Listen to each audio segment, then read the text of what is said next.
Welcome back to the Still Rolling podcast. I'm Matthew Montgomery. Today on Still Rolling, I'm talking with someone who's helped shape the modern training world. Matt Thornton is the founder and president of Straight Blast Gym International and a fifth degree black belt under Chris Howiter. Matt is known for the concepts of aliveness, for the SBG global community, and for coaching and shaping some of the best thinkers in martial arts, and for his work as an author. And he's a public voice on rational thinking. What I appreciate most about Matt is that he spent his entire life trying to strip away the illusion and martial arts woo-woo and get to the truth in training, coaching, and human behavior. He's seen most versions of martial arts, and he stayed honest in his evaluation of all of it. We're going to get into his journey, the creation of aliveness and the evolution of SBG, what he believes about real violence, and what training reveals about who we are. This is a conversation I've been waiting for a long time, so let's get into it. Matt Thornton, thank you for joining me. Thank you for having me. It's a pleasure. Yeah. So you started in Jeet Kune Do, and you made the switch over to jiu-jitsu. I want to say you were one of the originals. You're not in the Dirty Dozen, but you've learned directly from Hickson and Chris Howiter. What was that like? Transferring over and doing just jiu-jitsu, or focusing more on that as opposed to what I was doing in the old curriculum? Kind of, you talk in your book a little bit about martial arts woo-woo and effective training and what, I reading your book, it's extremely evident as far as where your motivation and what brought you to jiu-jitsu away from some of the other arts. Yeah.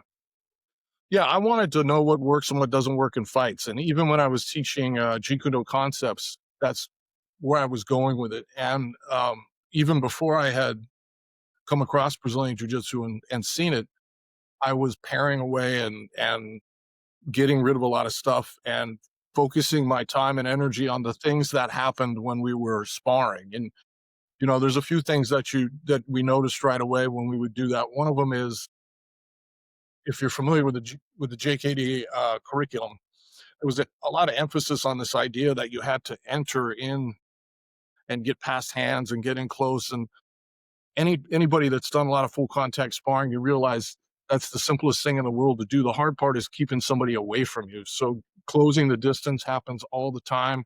The clinch happens all the time. A wrestling clinch is just normal. As soon as people start throwing blows, that's going to happen. And a lot of the other hand trapping and all the other the things that looked really cool didn't happen at all. And so we have these things that are happening every time we fight, and we're not spending a lot of time on it or any time on it or really know what we're doing with it. And then we have all this other stuff that we're spending all this time on that doesn't occur at all. None of it made any sense. And so the curriculum was getting pared down, and I was boxing at an amateur boxing gym at the time. So we were doing mostly boxing and kickboxing with some modified Muay Thai and Muay Thai clinch. But I knew for sure the other thing that you find out right away is that as long as you allow it, the ground happens all the time. As soon as somebody starts swinging hard at the other person, they're going to want to clinch. They're going to want to take you down. We were on the ground all the time. And again, a lot of what we had been taught or were doing down there just didn't work. And I knew that there was this giant gap in the curriculum. And so when I first met Fabio Santos, and he showed me Brazilian Jiu-Jitsu, it was just immediately apparent to me, this is what we need. This is the gap. And so then it became boxing, little bit of clinch, and a lot of Brazilian Jiu-Jitsu. And I fell in love with Brazilian Jiu-Jitsu. So I started spending so much of my time with that. A few years later, Randy Couture walked through my door after he had won the UFC, actually. He'd won the UFC only with wrestling. He'd never done Jiu-Jitsu. He'd never done boxing. He did a little boxing in the Army, but he watched it one day and said, I can do that. He went and showed up, was an alternate. That's when you had to fight multiple people in one night. And whoever it was that went on before him, I can't remember, got hurt. And so he came out, won, and all of a sudden he's the UFC heavyweight champion. And so he came to my gym to train. And that was the last piece, because he had the clinch, the Greco-Roman clinch, which I think is the most effective for real world fighting. I think that's the art. And so now we had stand up, we had clinch, and we had ground, and we had all the pieces that we need to form, but what a lot of people now would call modern MMA. And that's kind of how the evolution occurred. And then the rest of it just got weeded out. It wasn't of interest to me. I didn't think it worked. Some of it I would say is even dangerous, especially when you're playing around with knives and weapons and things like that, and you're doing something that's not necessarily practical. I think there's some ethical issues I had even teaching that stuff. So we wound up getting rid of all that and focusing just on what's functional. Um, I think that that speaks to what a lot of people are hoping for when they get into martial arts. They're looking for um, they're looking for a way to defend themselves. It's if you just want fitness, you can go to a Title IX boxing or something like that and go hit a bag a little bit. So people that actually are willing to go in and get on the mats, that's the goal. The sport's a great thing. It's a great piece of jujitsu, but I think self-defense and um, working what's real and what will actually work and be effective is exactly it. Now, your book, I do want to. I'm just going to get straight into the book. I've got the hard copy. I've got it on my Kindle. I've been re-listening again on Audible. Um, so if you're listening, it's available everywhere. Um, right off the bat, you open the book by framing violence as a universal part of the human condition. Um, why is that critical as far as that's your starting point in the book? Because it's such an essential. I'm going to say that, and then people will get um, upset even at the use of that word. But the reality of it is, it's an essential part of our evolutionary history. It's as natural, probably the most natural thing as reproduction. It's not going to go away. It's never going to go away. Violence is just an integral part of the animal kingdom, and it doesn't mean that we ever want to engage in it unnecessarily. The wake of suffering that you leave behind, the danger to yourself and others, all those things we want to avoid, but you can't make it go away by hoping it goes away or wish thinking. So the only thing that's ever stopped bad people from hurting good people is good people who are a threat to the bad people. Human history, all the way back. That's never going to change, no matter how peaceful our society becomes. And I'd be the first to vote for and to hope for the most peaceful society as possible. I have 6 kids. I don't want them living in a violent world. But no matter what, there's always going to be a certain percentage of the population that if they see someone who's vulnerable and there's nobody around to protect them, they will take advantage of that person. That's going to exist. And so good people have to learn how to be dangerous to bad people. And I wanted that point to get across. And the other reason why it's important is because a lot of times people don't realize, but you have phenomenal instincts when it comes to violence. We all do. All of our ancestors were survivors by definition. We wouldn't be here if they weren't. You come from an unbroken chain of successful humans who all procreated. Every single one of your ancestors lived long enough to have children, and their children had children all the way back to the beginning of time. And that's an incredible success record. And part of that success was being able to notice threats, to feel threats, to avoid threats, or to deal with threats when they come into your environment. And when we live in a world where many people are taken away from nature and they're in a city or sitting behind a desk and they have no real experience with this, they may forget or not understand. And then when those instincts start to go off, they'll either ignore them or they'll try and rationalize them away, or they'll be ashamed of them. When in reality, as Gavin de Becker said in his book, which is a classic, is it's a gift. Those instincts are a gift, and being able to understand what they are, how important they are, and then being able to trust them is super important. And if the vast majority of violent conflict, violent attacks, the vast majority can be avoided or at the very least mitigated if you learn to pay attention to your instincts early, because they're good. And so I wanted people to understand that the reason why you have those instincts is because of evolution and because your ancestors, and you just need to learn to recognize what they are, to trust them, pay attention to them. And then there's another kind of awareness, of course, as well, which is an educated awareness where you start to educate yourself on what predators do and how they select their targets. And the combination of the two, a little bit of education combined with just your natural innate, what I call primal instincts in the book, is good. And you'll be able to avoid and keep yourself safe the vast majority of the time, and hopefully never have to engage in violent conflict. Yeah, there's a real thing to gut instinct, and it's how we're programmed. How do you think that people misunderstand the distinction between random violence and patterned violence? Yeah. Um, One of the things I noticed when I started to write this book is I read a lot of what was on the market. I didn't want to write anything that somebody else had written better than I had. And there wasn't a lot on the market that I liked. Uh, it's not to say there's not some good books out there, but there's a lot of bad books as well. But Gavin de Becker's books will be at the top of my list. I always recommend them, Protecting the Gift and uh, the Gift of Fear. But one of the things I noticed with self-defense instructors and self-defense clinics and the literature is they're always addressing stranger violence, the unknown contact who comes into your world, the predator that sneaks through your window or attacks you when you're walking to the parking lot. Those things happen, and we want to be educated on those things happen. We want to make ourselves a hard target for people like that. But the vast majority of all violence occurs from people that you know, people in your social sphere. And I don't necessarily think everybody realizes that. A lot of people think that perhaps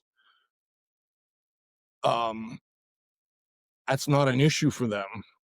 But the reality is, if you have a big enough uh, social group or you're part of a big enough group, there are going to be people in that group who are dysfunctional. I call character disorder. Being able to recognize them and set your boundaries very early so you don't allow them to come close to you is very, very important. And this is for every kind of crime. I'm not just rape or child abuse or anything like that, but even just assaults, robberies, home invasions. Most of the time, it's somebody that knows the victim personally. And so we want to begin there, patrolling the boundaries of your own life and protecting your family from people who wolves in sheep's clothing, so to speak. And then you progress out to the less likely predator that's looking around that's a stranger. I think, obviously we're all inundated with social media, the news, and in movies where, that guy slinking through that window is what the movie is usually about. Um, your book is maybe the best sourced and cited book that I've read without it ever turning into a textbook. And I appreciate that because there's a lot of books out there that, you know, especially in martial arts, there's some good books, but there's also a lot of books where, you know, they kind of just put something out and Mm. you're like, okay, yeah, you read through it. But your book is thoughtful, well written, properly sourced, and cited. I can't emphasize that enough, and that's why I enjoyed the book so much. Now going to, the character disordered individuals, how do you describe how dangerous individuals think differently from the average person, and how so? Well, there's how do they think differently? Hmm. There was a series of traits that I lay out in the book that people can recognize, and all violent predators have those five basic traits. And character disordered people have the exact same five basic traits. The only distinction is whether or not they act upon them. But you already have very good instincts for noticing it. But it's people who are looking to manipulate you or get something from you, something transactional. They don't respect boundaries. They're going to be constantly kind of pushing your boundaries a little bit here and there to see what they can get away with. Slowly, a little bit more. They gaslight you about whether or not they're even doing it or if it's even happening. But all the time, they're working their way in, getting closer and closer until they're close enough where they can actually do. They're in a position where they can take advantage of the individual. And sometimes, unfortunately, these people can be members of your family. They could be a cousin. They could be a close friend. You don't know. But being able to recognize that and understand and not, we have a tendency, I think, a lot of times, I do think it's valuable from a societal standpoint to understand why people do what they do, because then we can take measures to make them less likely. But the reality is, it doesn't matter. It doesn't matter what reason this person has. The fact of the matter is, they're going to prey upon you, and you need to recognize that and stop rationalizing their behavior. You need to set your boundaries very early and get these people out of your life. Recognize them when you see them. Not let them into your home. Not let them close to your kids. Not let them close to you. And the moment you start to even begin to engage and set appropriate boundaries, and when I say that, that doesn't necessarily mean you're screaming at somebody or raising your hands up or telling them to get away from you. It could be far more subtle than that. But the fact that you're not falling for their manipulation, you will see pretty quickly the mask come off as they start to get angry and upset.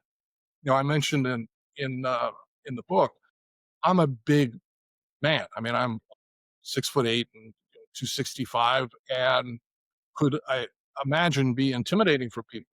If I got onto um, an elevator with a young woman or an older woman, and I could see that she was nervous about being around me, I would do whatever I could to help minimize that. And I'm not going to get close to her. I'm not going to push my bound. I might even take a different elevator, or I'll say something polite to her, but I don't want her to be scared. So I would attempt to try not to scare her. Um, Predators or character disorder people are just the opposite. They see a situation like that and they're going to use that to push boundaries. And a lot of times people don't want to be rude, or they don't want to be perceived as bad people. They don't want to be perceived as close minded, whatever it is. They don't want to be racist. It could be a lot of different reasons, but they um, won't set the appropriate boundaries or respond the right way because they won't allow themselves to realize what's going on in the moment. Although I would say that deep down, the vast majority of everybody out there realizes what's going on. You just don't want to acknowledge that to yourself. And then it's too late. And then the person's pushing their way into your door or into your life, or now they've gotten closer to you to the point where they can take advantage of you in a physical way. Yeah, I learned a little bit about that just in the when I left the Marine Corps and I went into the civilian professional world. Um, that I'm not 6'8", but I'm 6'3", and so compared to females, um, most of them anyway, I could tower. So I learned very early, like if I'm gonna have a conversation with a smaller coworker, a lot of times I just make sure I'm seated, um, just so that especially if it's any kind of a tough conversation, because it can be taken as intimidation. And I learned it the hard way. I didn't realize that I had a coworker that didn't like that I towered over. Um, so as it relates to jujitsu and training, you draw a clear line between fantasy training and reality-based training. Um, why is that so critical? You touched on this when we first started the conversation, but you said, most people come in wanting to learn self-defense. That is very true. We interview everybody that signs up at one of my gyms um, before they sign up to find out what it is they're interested in and make sure we're a right fit for them. And people will use different terms and language. They might say they want to gain more confidence, or there's different ways of expressing it. But the vast majority of people that come in, they may want to get in shape, they may want to have fun, they may have these alternate reasons, but the vast majority, or the primary reason, is in case they have to use it. They want something functional in case they have to defend themselves. And the last thing I want to do is give somebody something that's not going to work. You know, uh, there's levels of danger, but when it's one thing to know you don't know something, it's much more dangerous if you think you know something that you don't actually know. And one of the great things about functional martial arts, and by definition, all functional martial arts tend to be sports, as I talk about in the book. And the reason for that is the sports are meritocracy. They care about winning. So there's going to be an opponent process. And whether it's judo or wrestling or Brazilian jiu-jitsu or Muay Thai or boxing, they're all good. But every one of those combat sports, people care about the results. And so they train in a functional manner. And the training method, the aliveness in the training method, is really the key. If you take that out, you're going to be left with something that's not going to work. in a real world environment where, people are trying to hurt you. And there's, for the longest time, we've had people talk about how, well, this is the, in the street, there's no rules, and there's, on and on. And, we've all heard all that stuff a million different times. But the fact of the matter is, if you're a normal man and you were to get in a fight with a solid, amateur MMA fighter, they're going to destroy you. Right? These guys know how to fight, stand up, clinch, and ground. And punching somebody in the face on the street is no different than punching somebody in the face in the gym. Like I explain to my students, there's no special street headlock escape. If somebody grabs you in the head, your head, and you're rolling around on the asphalt, getting out technically is the same thing we do in the cage, is the same thing we do in a tournament. Like, so there are things we need to take into account when we're training for a particular environment. If I'm training law enforcement, for example, we have to pay attention to certain things and the tools they have on them and all the other stuff. Your ability to control another body, or to throw a heavy strike, or to escape from underneath some, that transcends the rule set. And that's the beautiful thing about combat sports. And so I'm particular about Brazilian jiu-jitsu, but I think all combat sports are great. And if somebody wanted to do a different combat sport, I think that would be fine. I love jiu-jitsu because it's so sustainable. As you get older, you can keep doing it. There's not a lot of people that are, judo is very hard on the body, and taking the throws over and over again is very hard. Wrestling is very, not quite as hard, but can be hard on the body, especially the way it's usually trained. Boxing, you're getting brain damage if you're getting hit in the head a lot, which is not never smart. Muay Thai is very hard on the body. You can train realistically if you know what you're doing with Thai pads and different things, and try and work around that. But jujitsu is not.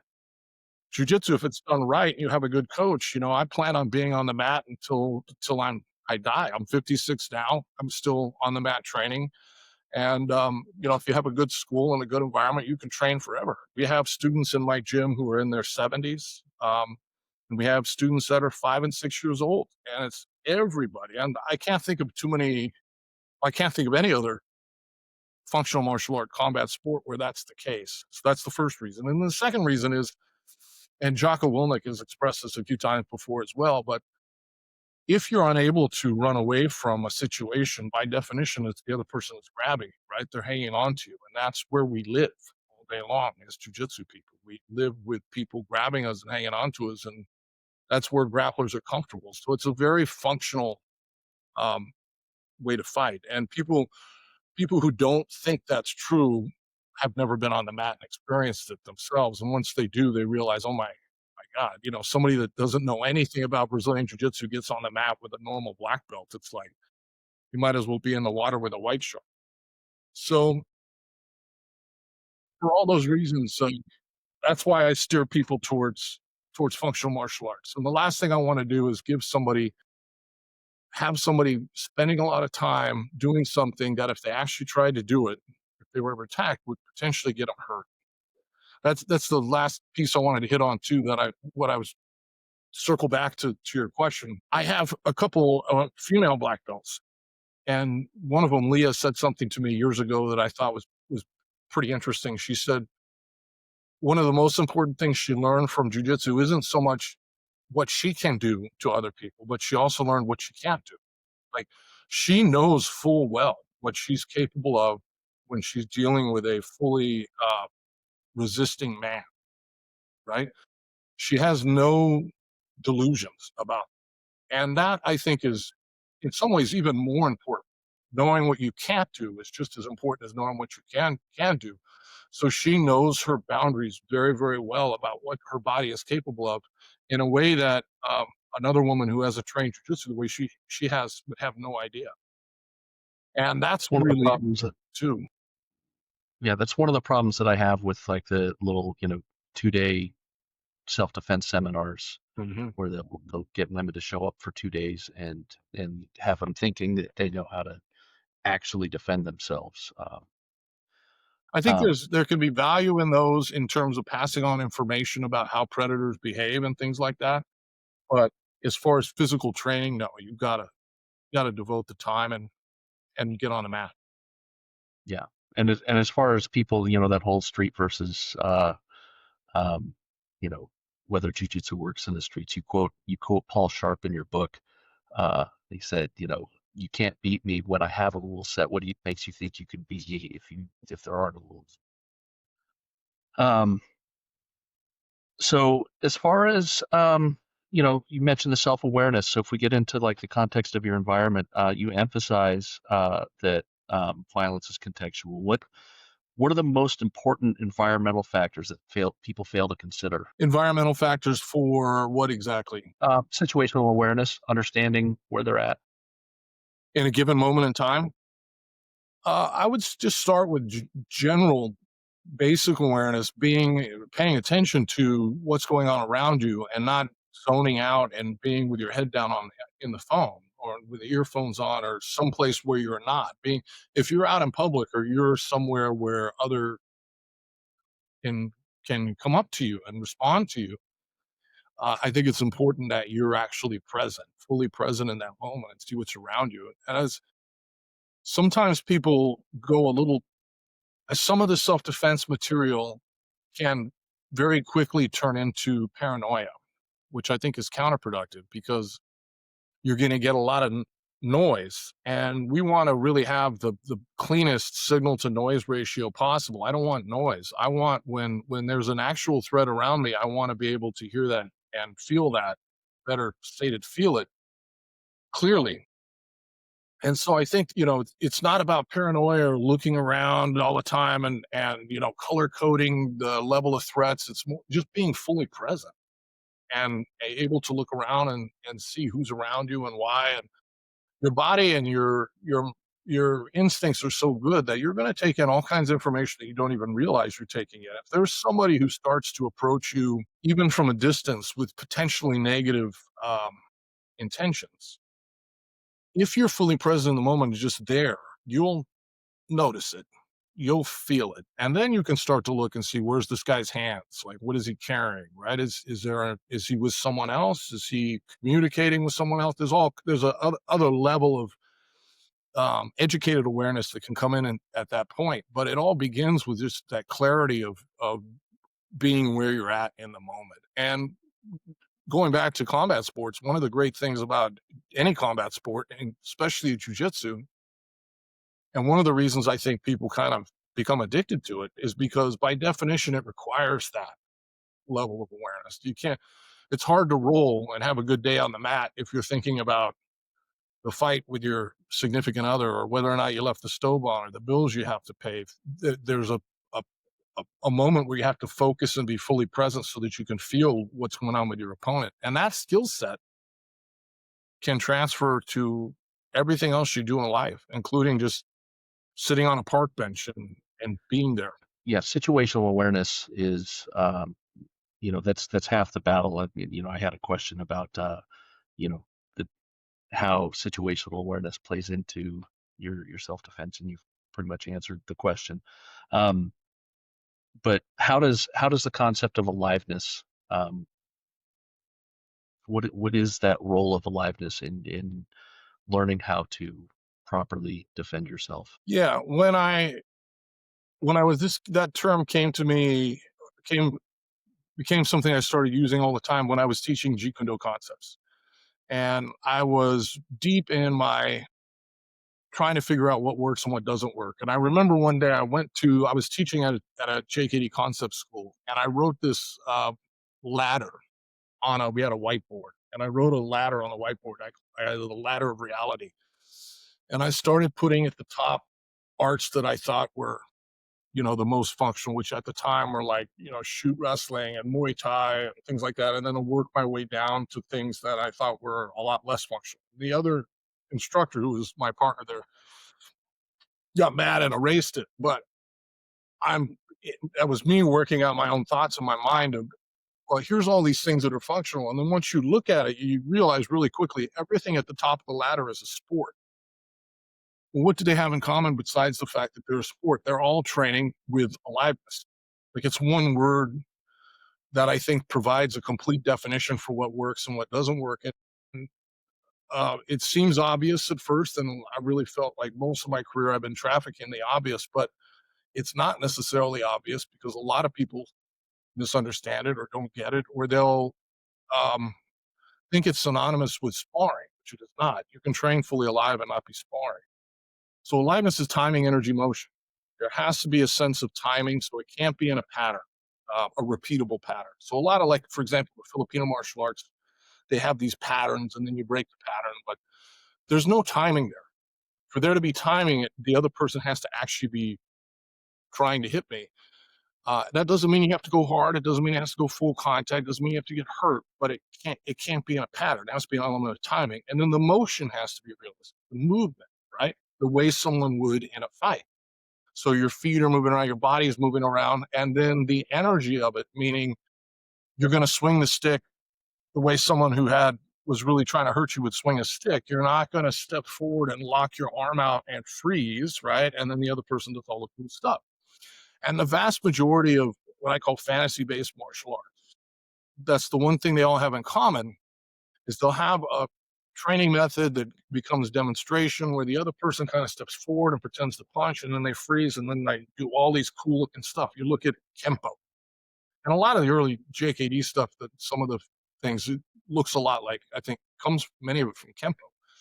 But the person will hold their arm out, and then they're like, the guy throws 20 strikes. The whole time the other person's like locked in a position like this. Or Aikido, where they just basically fall forward. And so what I would tell people is, if you want to know if something works or if a demonstration is valuable, don't look at the person doing the martial art. Look at their uki, look at their training. What does that person do?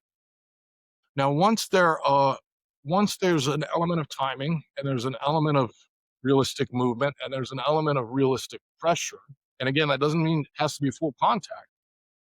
Now you have aliveness. And only when it's alive do you acquire timing. And that was the thing that was impressed upon me very early on from Hickson, actually. And it was a video I saw of him. He was in, I still have it somewhere, but he went to, I think he was in Torrance and was rolling, and he was just wearing a swim trunks and lined everybody up and did what we call an Ironman, where you rolled everybody in the room one after the other, and he was tapping everybody out. And that's like the full version of it's like a 40-minute video. But then at the end of it, he's sitting up against the wall, kind of cooling off, and there's a kid, the guy sits next to him and is asking him about training. And Hickson explains how he trains, and he uses the example of a triangle, and he says, I would start with the triangle almost completely locked on, and then I let the person try and fight out of it, and I get it, and I get it. Sometimes I fail, and then once I stop failing, then I go a little further back, a little further back. And he was explaining how he did that, and then he looks at the kid and he says, knowledge of technique is important, but it's what makes jujitsu work is the timing. And the moment he said that, I was like, of course. You could take anything that we do, whether it's boxing or fighting for a handgun or wrestling or taking someone down or not being taken down or applying a submission, whatever. And you can apply that training method to it and make an alive drill where it's going to replicate pretty much exactly what a resisting opponent will be doing, but just that little piece, and you can train it over and over again, and you start to get timing and get good.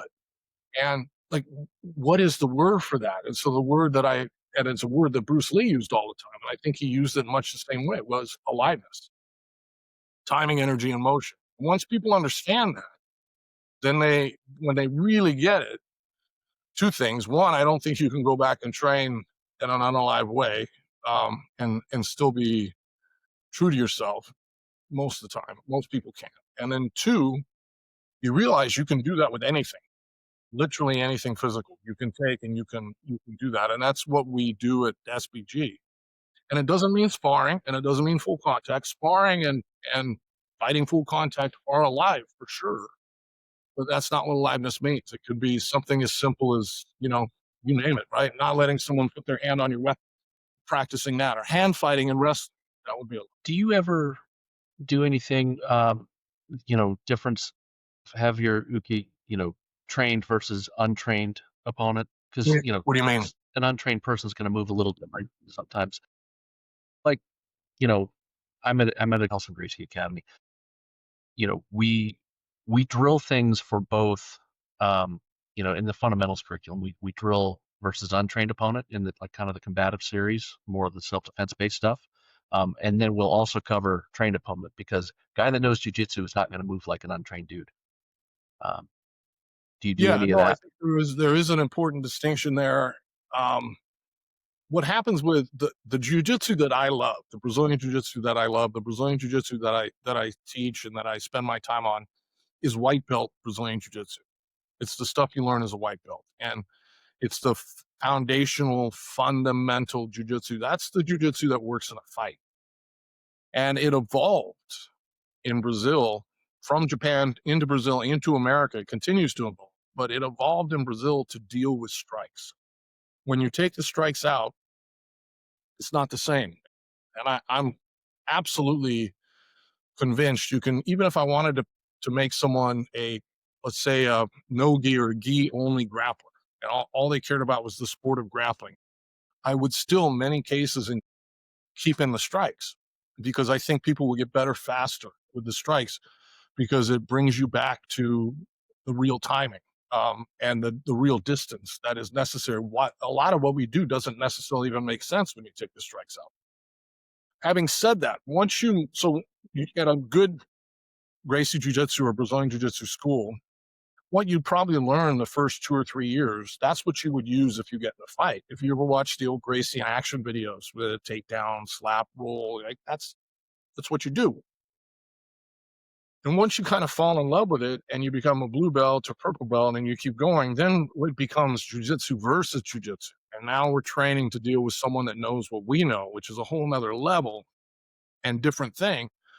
But sometimes it's easy to forget other people aren't necessarily like the average man is not going to respond that way. If you get mounted in a fight in the street on some big guy that doesn't know anything about jujitsu, he's not going to elbow knee escape. He's going to try and grab your rib cage and throw you off to the side. And so one of the great things, and you have to be careful with this because you don't want people to get hurt. But one of the great things to occasionally do is roll with brand new white belts, and just so you can feel what they do and learn how to control them and make sure you don't get hurt.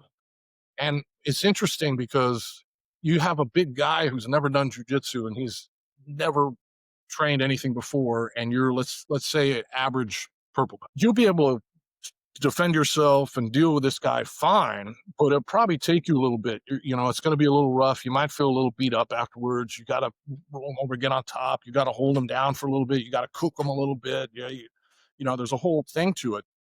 And then once that guy's been training, let's say 9 months, 10 months, a year, now he kind of knows what he's supposed to be doing. And then when you roll with him, he's going to try and do it, but your timing is so much better that you'll probably tap him out in like 45 seconds. In an ironic sort of way, he was harder to beat as a beginning white belt than he was as a blue belt because as a blue belt, you know what he's doing before he does it. As a white belt, you're like, what is this guy even doing? Like, it's not going to be effective, but you don't Yeah. know. And so I think that it's important to go back and feel that kind of energy sometimes and remind yourself of that. And and we always, when I'm teaching any position, like let's say mount top, since I've been talking about it, I'll still show the defense for someone trying to just throw you off, just trying to muscle you or just trying to bear hug you, all the stuff that we don't necessarily, it's not going to happen to you in an IBJJF tournament. But if you all of a sudden got in a fight with a football player, it's probably 100% going to happen to you. We'll just review that and let people go through that. And so it's like the beginning self-defense material, the real self-defense material, the white belt jujitsu. I always go back to that for this very reason, because it is a little different when you're dealing with somebody that has no training but is probably strong and athletic and aggressive. Yeah, I deal with that regularly. I help with the fundamentals class, and I typically pair up with day one people to help them out and teach them a little bit, and also to deal with those first spazzy rolls that they get. I've got a guy that he's in his mid 20s. He just came from Cornell football as an offensive lineman, and you know, yeah, I could beat him when he first came in, but I get beat up a lot more doing that than I do rolling with any of my For sure. training clients. It For makes sure. It's for hard on the things body. way easier. Yeah, but I enjoy it. And um, Yeah, that's. I think it's great. You guys have a different name. We have a fundamentals curriculum, the Gracie Combatives curriculum, and then at SPG is it's like a Yeah, I changed that over, gosh, probably 12 years ago. So the way I used to teach for years is you come in and like, hey, you interested in doing jujitsu? Sure, get on the mat. Just put them on the mat and let them try out a class, and they would roll their first day, roll with students, other people rolling, and I liked that because there's the kind of a purity to it and a reality to it. But the downside to it is it scared a lot of people off. The easiest thing in the world to do is take guys who are pretty tough to begin with and make them tougher. If I get some kid that comes in that's wrestled all through high school and junior high school, it's not going to be hard to turn him into a great grappler. I've got a guy hasn't done anything athletic for the last 12 years and he's been sitting in a cubicle forever. Can barely do a push up. Getting that guy to be tough, that's a much harder job as a coach. And so, what happened is we wound up weeding out a lot of the people that needed jujitsu the most, which is I regret because there was a lot of people I think that everybody would have been better off if they'd stuck with it. In my opinion, that's one thing. The second thing is I noticed when I first did the changeover, I was worried that my white belts wouldn't be competitive, and I had the tournament come up in Portland and a bunch of our white belts had signed up. And most of them had done very little rolling. The only rolling that they had done has been with a coach because they're not allowed to roll with each other the first couple months they're here. That's only like 6 to 8 weeks, right? And then they move into the regular program. But for that first 6 to 8 weeks, um, we kind of build them up, and their rolling experience is with a staff member, not with each other. And I was a little concerned how they do at the tournament, and they smoked the tournament and they did great. And then I started to look around and I realized my white belts are better than they used to be. What's going on? And what was going on was when you have two brand new white belts roll with each other, by definition, one of them is going to do something to the other one that works, but it's kind of stupid because they don't know what else to do. They'll just do some goofy move, but it works, right? Because the other guy sucks as much as they do. And then they get into your class and you're like, you don't want to do that. If you do that against a blue belt or purple belt, you're going to get armbarred. And you've got to basically wean them off a bad habit. And they didn't have that. So the white belts that were coming in and moving into the other class, they had much better fundamentals and they didn't bring all these bad habits with them. And also just that's where people get hurt is two white belts who don't know anything about jujitsu trying to roll with each other. I would much rather have that first 3 or 4 times the person rolls be with, a really solid purple belt, mature brown belt, something like that. They're going to have a pleasant experience and nobody's going to get hurt. And so not only was it better in terms of retention, which of course translates to better business as well, um, but also better as far as keeping people on the path longer and making them better faster. They got better faster by not rolling with each other than they would if I just set them loose on each other. and honestly, that's another piece of why I take a lot of the new people. I just mentioned, the Cornell guy. We've got athletes that come in, and it's as much to protect some of the other, maybe more advanced white belts from the new guy that may come in with those attributes that they don't possess, whether it's size or strength or athleticism. Um, so I think that's I think it's brilliant because I think there's a lot of schools I've trained around the country, and there's a lot of schools where day one you're in a mixed level class. If you show up and it's De La Hiva Day, guess what? Your trial class is a De La Hiva, and now you're rolling with the other white belts that at least understand what a guard is. Um, so uh, I think it's great to give an environment where they can begin to learn. Your whiteboard. I've seen probably a hundred pictures of it, um, and this might kind of take us off on a tangent, but I wanted to ask. I always see a tree, and I've never seen it in focus. What is on that tree? That's two things. One of the things I think is really important when I teach a seminar, I always start my seminars by explaining to people that I have three goals usually. The first goal is passing along a curriculum. So the seminar format, I teach much faster in terms of information than I would in class. And I don't want people thinking that that's how I teach my group class. If they come to a group class here in Portland or Vancouver, and people are always welcome to, we do a little bit of information and a whole lot of alive drilling. So the vast majority of the class is going to be alive drilling, not me talking, showing a bunch of techniques. A seminar is different though, because usually I'm trying to pass along a curriculum for them and for the staff, and then their job is to take it and drill it over the next year. So, and I'll teach one topic per year. So this year it was turtle bottom.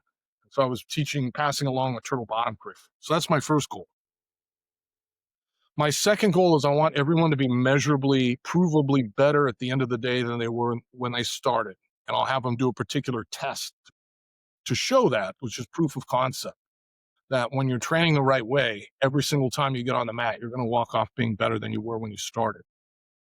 And then my third goal is I want them to understand jiu-jitsu and by that fighting better when they walk out than they did when they walked in.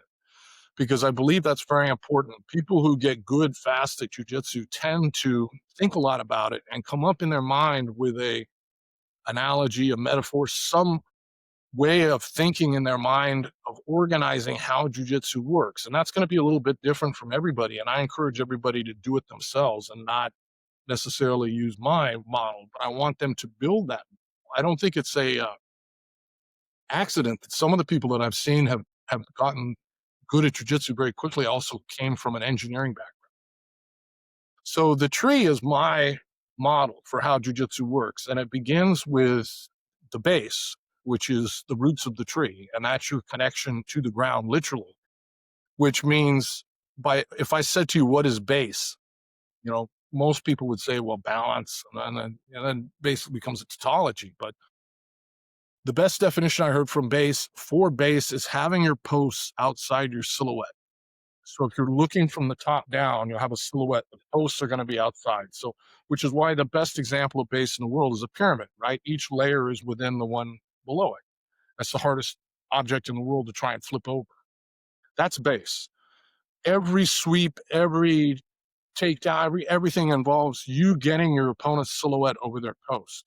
And having good base is keeping your post outside your silhouette. From that base, your connection to the ground, you can then change your posture, which is the shape of your skeleton.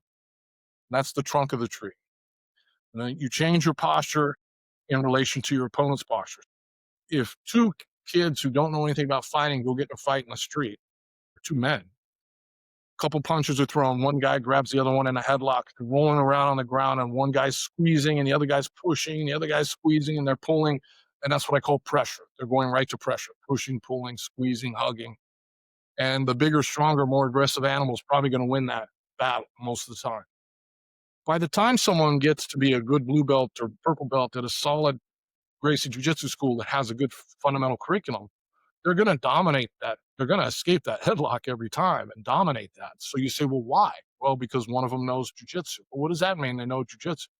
What it means is before they applied pressure, they got base and posture first. They adjust their connection to the ground and change the shape of their skeleton in relation to their opponent's skeleton. And now they have leverage. So that's what makes jiu-jitsu work. The power of jiu-jitsu comes from structure, not from strength. So you have your base, the roots of the tree, you have your posture, the trunk of the tree, and then from any particular given base or posture, you can now apply force in a particular direction. What's usually important about that is the angle that you apply it at. And those are the main branches of the tree. And then from that, your base, your posture, pressure stems every technique in the world. Every sweep, every submission, every turnover, and then there'll be like you can imagine a tree, a butterfly hook, and here's the counter, and there's a counter to the counter, and if that tree could go, the roots of that or the branches of that tree could go off in to infinity, and they have really evolved with modern jiu-jitsu. The branches of that tree have grown. But if you dial it back in and you look very closely, it's still the same base and posture. And to me, the magic of jiu-jitsu, the power of jiu-jitsu, the place where we want to put our attention is not in the branches of the tree, but in the roots and the trunk of the tree. If I want to reverse engineer someone's game and their game is a butterfly hook guard, for example, whatever I do to try and remove that butterfly hook or deal with it, I'm sure they've felt a million different times before because they've been playing butterfly guard for 30 years. But if you take away their base and posture for a second, they can no longer play that game until they get it back. And so the smartest way to reverse engineer someone's game is to attack their base and posture. And the smartest thing you can do with your jujitsu is focus on base and posture and not so much the branches of the tree. And so that's my analogy for how jujitsu works and what a jujitsu fundamental is. It's also the order in which things arise. You begin with base, because if you don't have a good connection with the ground, you can't adjust your structure. From base, you adjust your posture, and then you apply pressure. And then there's the technique. And and where the trunk meets the main branches, there's a little extra step that comes particularly from the Hickson Gracie lineage, which Hickson calls connection, which is where you take a moment in time, a second, a moment to get a better connection, to maximize or minimize your connection to your connection being where your skeleton meets their skeleton through tension or compression or torque, which is a combination of the two, to make your movement that much more efficient. And that's Hickson's kind of unique to Hickson's jiu-jitsu. And so when you add that piece in, it's base, posture, connection, pressure, technique. Most jiu-jitsu schools teach a lot of technique and skip over the base, posture, connection. And what I like to do is reverse that and spend most of my time on base, posture, connection and let them get the branches of the tree from YouTube if they want. Yeah. Yeah. That gets into kind of the depth versus breadth, um, that makes jiu-jitsu good. And shout out to Scott Tometz when, back before, SBG Idaho was SBG Idaho, it was Combat Fitness, and I trained with Scott, and he would preach pressure, position, then submission, and everything was about the pressure and position first. I think in some ways Combat Fitness uh, was already an SBG academy before they realized that they were an SBG school. It's a kind of a natural fit. So as you have grown, you started in Portland, and I mentioned SBG Idaho. I know that there's SBG Montana, and there's everybody that's watched any mixed martial arts over the last however many years knows about SBG Ireland, and you've got South Africa. How many SBG affiliates do you have around the world at this point? We have about 70, That's incredible. give or take a few. Yeah. So Yeah. there's probably 15 large gyms. By large gyms, I'm meaning, they have more than 400 or 500 students, and a lot of smaller mid-sized gyms. And then there's even some that are just, very smaller groups that focus on one particular aspect of what we do. We have one group, for example, that really only trains law enforcement. Um, Okay. so it varies, but if you add them all up, I think there's about 70. That's outstanding. Um, you do. I know that you do a bit of traveling for seminars. Um, do you? I think this is how it is, and I don't train at SBG, so I don't know. I'm just kind of getting secondhand from my friends from SBG. Do you guys do one big camp every year? Um, Two Two? in the states, four actually, but two in the states. So we'll have a spring camp and a fall camp in North America, Okay. in America or Canada, and then we have John Kavanaugh does a European camp, which is in Dublin at his school, and then Matt um, Inman does SPG UK camp around the same time. So once a year, all the different locations from the UK will gather in Manchester, usually to train. Once a year, all of the groups from Europe and Ireland gather in John's gym in Dublin. Twice a year, the North American locations get together here in the States. Okay. And I talked a little bit to Jesse Brock. Oh, Before I forget, so my wife will get mad at me. We also have an SPG ladies camp. So that's started 10 years ago. She started that. And now that's pretty big. We had more than 100 women last time. So, and that's once a year as well in the summertime. Outstanding. Do you guys do women's classes in We do. I have women's only classes, and of course, all the classes are co-ed, but we do have women's only classes as well. it's outstanding. Um, I talked to Jesse a little bit about the Ironman, and was that something that you took from Hickson, and it's you described his Ironman that he had, and you just grew it into your promotions. Yeah, how that started was, um, I had gotten my blue belt from Hickson, and I told Hickson, you know, I've got to teach this stuff to be able to do it. There's nobody here in Oregon but me, and he gave me permission to teach it. So you can teach it. Be honest about who you are and where it comes from, and make sure you don't call it anything other than Gracie Jiu-Jitsu, Brazilian Jiu-Jitsu, which I always have honored that.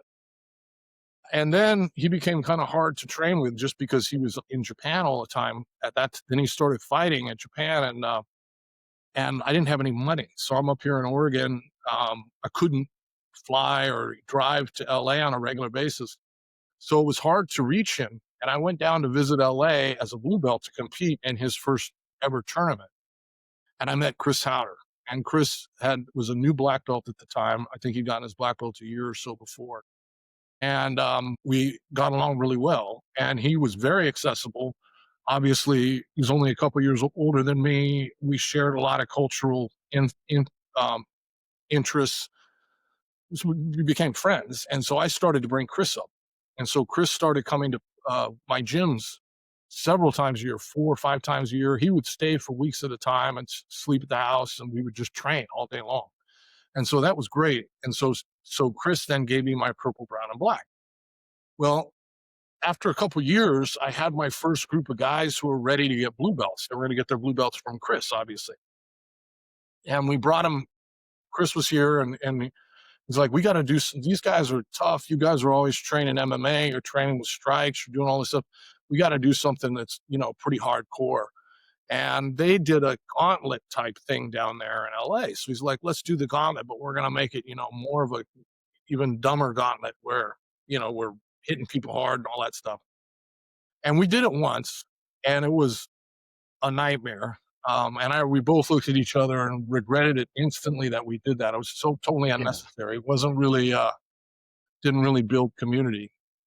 And it's like, well, we can't do that anymore. I need to do something different. And then I thought, when I first met Hickson, the first time I ever met Hickson, I walked into a seminar late that he was at. He was teaching, and he was rolling. All the guys were sitting up against the wall. They were mostly judo black belts, and he was rolling with one after the other and tapping him out. He wasn't using his hands. He was just had his hands in his belt and was tapping him out. And so I always thought that's what you were supposed to do. So for a couple of years, I had a class on Saturday where all I would do is roll with everybody. I would Ironman the class over and over again on Saturday. And I thought, well, let's just do that. We'll put when we have somebody promotion, we'll pull them out and we'll make them roll with everybody, or they'll roll with everybody. And that's how the Ironman started. And it's become a cool thing. I think it's fun. I think it can be a little intimidating for people, but at the end of it, I think they really look forward to it. They all feel good afterwards. And we start with the white belts when they're fresh, and then they work their way up the line. So as they start to get tired, they dealing with more experienced grapplers, and they roll with everybody there. And I always explain to people that although jujitsu is an individual sport, it takes a team, and everyone who you roll with contributes to you getting good. The white belts that you beat are the ones that taught you how to do your offense, and the black belts and brown belts that beat you, they're the ones that teach you how to do your defense. And the purple belts or whatever that you go back and forth with, those are the people who help your game evolve. And every single person on that mat, whether they beat you or you beat them, has contributed to this skill. So rolling with them is a kind of a celebration and a recognition of that. And so that's what we've been doing. We've been doing that now for, gosh, 30 years now, 29 years. Yeah, I saw a clip of Chris Howard talking about, how he regrets starting that gauntlet tradition. I think most schools have moved away from it. There's some that still have them. I know that a school in this area used to have them. They got rid of them, and they said that it turned you know some people off and didn't it wasn't really uh, contributing to the tribe. So I love the Ironman idea.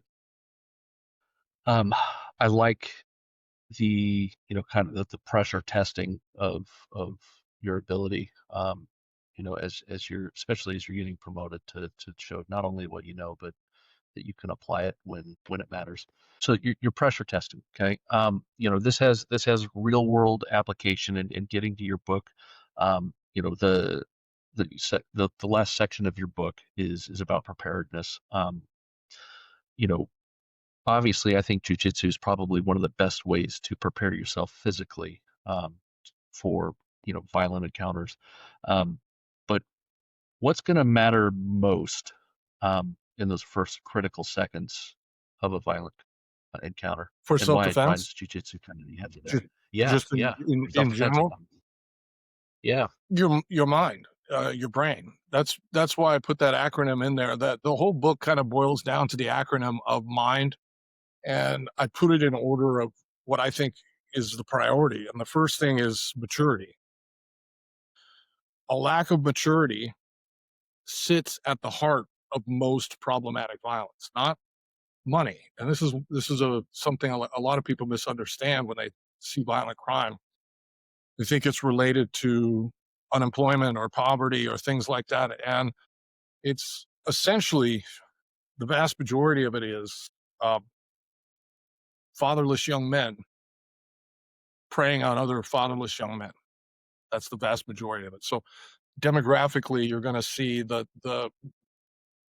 no matter what violent crime we're talking about, from rape to armed robbery to assault to homicide, begins around 13, 14, peaks 17, 18 to 21, 22, and then it starts to drop off into almost nothing as you get down into the late 20s. And so, and then when you look at those offender rates, you can control for income, you can control for unemployment, you can control for population density, you can control for all these things and still see a big disparity. The only thing that that you can really measure by and predictably measure violent crime rates by in a given neighborhood is out of wedlock birth rates.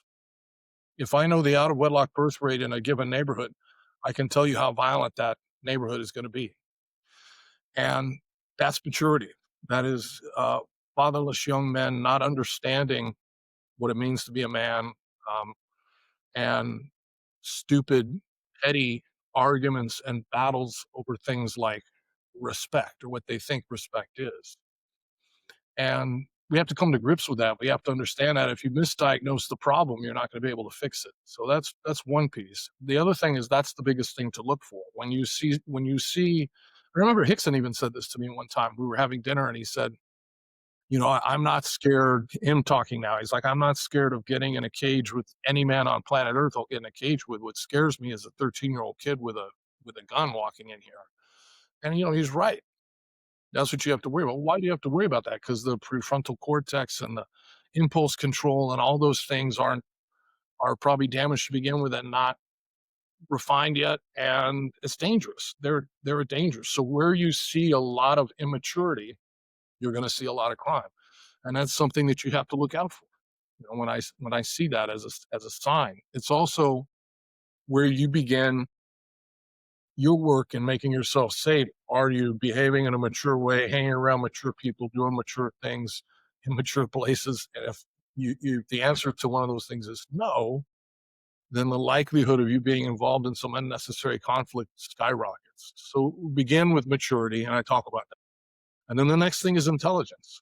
And that's from the standpoint of the defender, that's about using your brain and being smart and knowing where you are and knowing where you're going and and understanding how to keep yourself safe. And that goes back to what we call the primal instincts and educated awareness of understanding um, what questions you need to ask when you're going to a particular location, where you need to go, who's your guide, all that kind of stuff.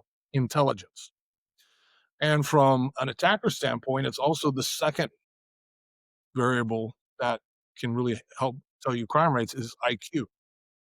There's usually a 10 to 15 point distinction in IQ when it comes to people attacking and violent crime. You're going to have fatherless young men who, on average, with an IQ of 75 to 80, that's your prison system.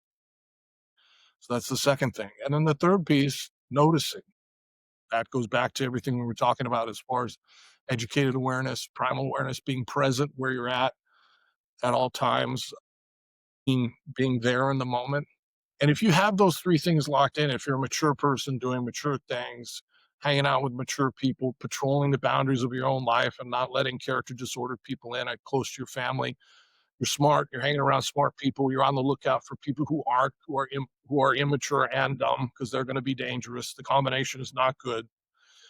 And you notice what's going on around with you and you keep your awareness up, the odds of you ever getting in any kind of violent conflict that's go drop off dramatically. And then that leaves us with D, the last part, which is deterrence, determination, and distance management. So deterrence is something that you get first. The first thing about deterrence is being present. If you're present and aware and alert, automatically that deters a lot of violent predators because they don't want to pick on somebody who's going to try and fight back. And this is the thing a lot of people misunderstand is they think of these guys as some sort of Superman. They're not MMA fighters generally, you know. They're all predators are weak. They look for weak targets. They're looking for easy targets. They're going to prey on people that they think that they can beat. So if you're paying attention to your environment, you know where you're at all times, that automatically is going to be a bit of a deterrence. And if you add into that some level of confidence that just comes from how you carry yourself, which honestly, a lot of that comes from playing combat sports. Somebody who's been doing some kind of combat sport for 3 or 4 years walks different than somebody that doesn't. And there's this one study that I talked about in the book where they took a bunch of prisoners from Rikers and they showed them people crossing the street from the waist down. So all they saw was their gait. And I can't remember the exact percentage, but it was a very high 85, 90% of them picked the exact same people. So they were supposed to pick who they would want, rate who they would attack by watching these people walk across the street. And they all picked the same people. So then they started to try and look like just from the gate alone.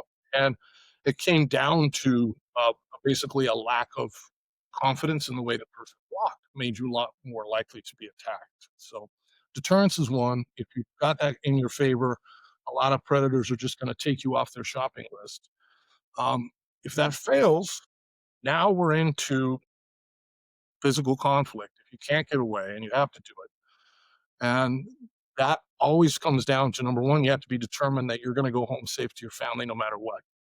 This person kills you, they're going to find his, as Paul Sharp has said, they'll find his body bleeding and dead around the corner as well because you're going to go down fighting, and fighting is very important. People have a tendency to think that if they comply, they'll be safer, and they're not. And I want you to fight, and I want them to fight, and so you have to be determined. And then everything about physical violence, whether we're talking about the military or law enforcement or self defense or combat sports, comes down to managing distance. That's what Brazilian Jiu Jitsu is all about, managing distance, the space between you and the threat. If you can control that space, you can control the conflict. And if you can control the conflict, you can survive. And that's the physical part of what we talked about. So anything physical that we do is about creating, taking away, controlling the distance between you and the observable threat. And when you put all that together, that's the MIND acronym makes it easy for people to remember. And once it kicks off and it does become physical and someone's grabbing you or throwing strikes at you, if you've trained in a combat sport, your body will do what it does. You know, you may not realize that yet because you've been fortunate enough, not you, but someone listening to this has been fortunate enough not to have to experience it. But I think the first time they do and they realize, wow, yeah, I got on, you know, and I was able to sweep and I got on top and they couldn't do anything and they're kind of shocked. And I'm like, well, yeah, this works. Jujitsu You've works. you've got those neural pathways that your body knows what to do. Yeah. And and speaking to kind of the background stuff, um, I look at my childhood um, as an example of um, I was raised for the most part until I was actually 13 on the button by a single mom. And my mother was in and out of very difficult abusive relationships, and I was not necessarily doing great. I was not thriving, and I was probably headed down a road that my biological father went away for murder. Um, and I was probably headed down maybe not that road, but maybe something along those lines. And then when my mother met who I grew up, you know, my teen years calling dad, and I still call him dad today.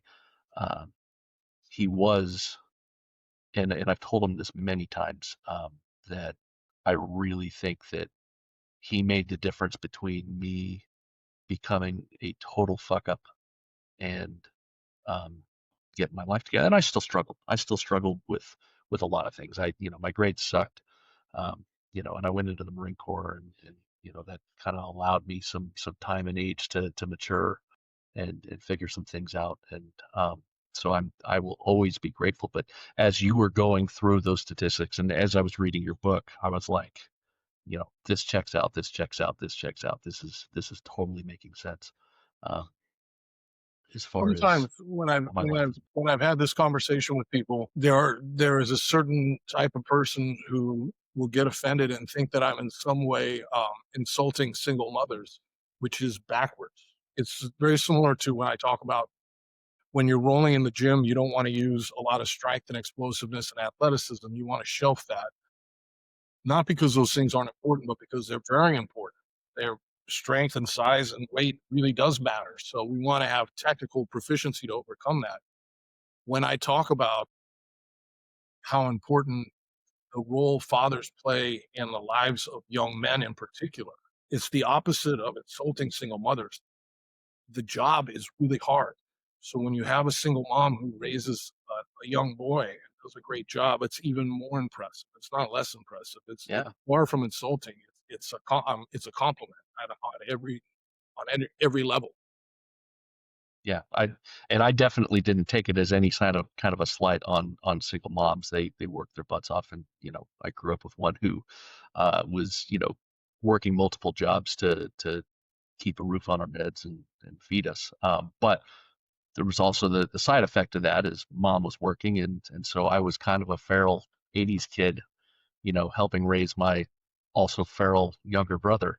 Um, and uh, and so again, that when we finally did get that uh, that solid human being to be an example of, okay, this is how a man acts.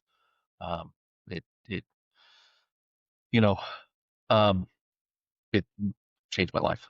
So uh, you know, and again, I tell him almost every time I see him how grateful I am that he's been my dad, and I appreciate him. Because again, I don't think I'd be in the same place without him.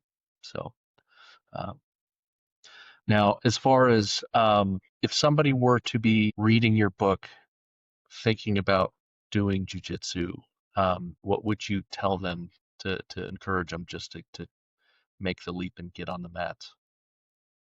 As if everything that we just talked about wouldn't be enough. That it's going to impact their life and benefit them in ways that they don't even understand yet. It's not just about self-defense. It's like the we are so far removed in the way we live in modernity, which is a good thing. Our everything about this day and age is better than what my ancestors had to go through. When I think about what my ancestors had to go through, and most of them lived to be 30, and it was brutal, and we're living in a virtual paradise in comparison to that. But the downside is it has removed us from a lot of physical connection, especially to other people. And it's even worse now with social media and phones and everything else. And so if you find a good school, and I would suggest, the most important thing at any martial arts gym is the culture. If you ask any SPG gym owner who has a big gym, you say, what's the most important thing? To a person, they'll use one word or another that they're referring to culture.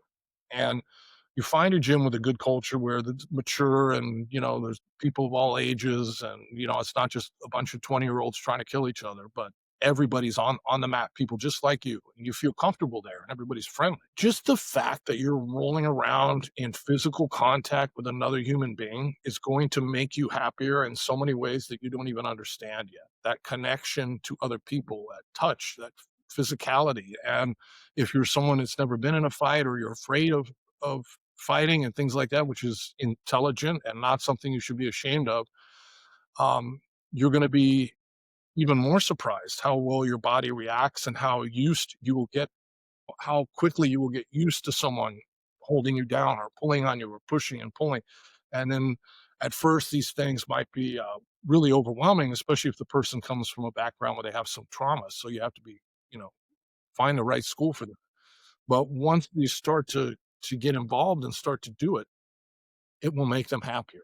So not only are they going to be safer, but you're going to have a community, you're going to have this connection and human touch to other people, which in our electronic age is so important. And it's just an amazing, awesome skill to have. You know, being able to defend yourself physically against someone else who's going to grab you. Like the best answer I had at one of the questionnaire I sent out to a lot of people who had a lot of experience with real world violence when I was writing the book. One of the questions was, in what ways do you see violence as being a gift? And Andy Stump, who's a decorated Navy SEAL, gave me the best answer to that. He said, what greater gift can you give someone than freedom from exploitation by physical means? You're developing a skill for that. And that is beyond value in ways that you may not realize yet. So go out and give it a shot. Don't be scared. You know, don't be afraid to change schools if you don't like the school. Be picky about the school you start at, but once you get in there, you're going to enjoy it. Yeah. How can people develop the ability to evaluate technique and instructors as they're trying to find the right school for them? Uh, I would say trust your instincts. Walk into the gym, watch a class, meet the instructor, see how comfortable you feel around them. If you're if you're a woman and you got warning bells going off, listen to them.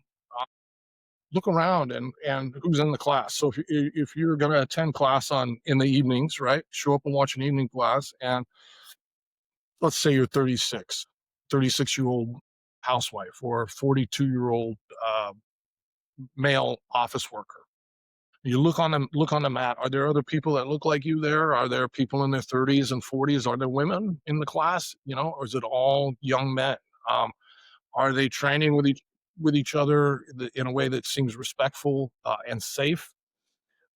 Is the instructor paying attention to what's going on, or is he on his phone, or is he working in with the class? Is there someone watching what's happening, and is it professional? Right? Are the bathrooms clean?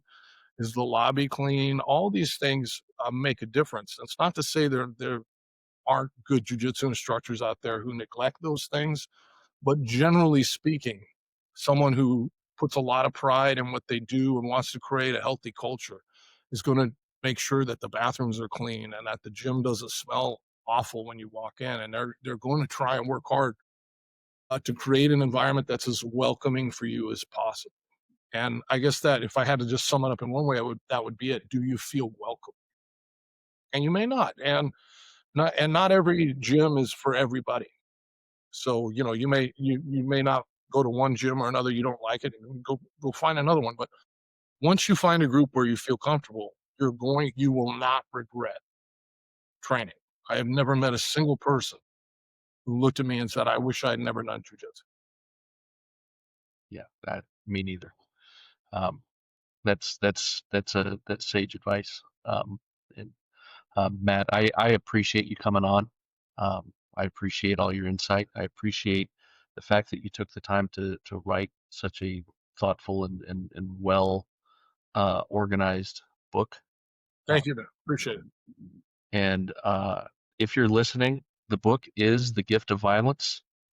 Okay, I'll get it here in the camera. Okay, so practical knowledge for survival and thriving in a dangerous world. It is a legitimate, solid book. Whether you train jujitsu or not, if you happen to ever hear me speak, um, read it because it'll give you good insight on how you can understand the world around you and where violence is coming from, and more effectively be able to recognize it. So thanks again, Matt, and hopefully someday we can do this again.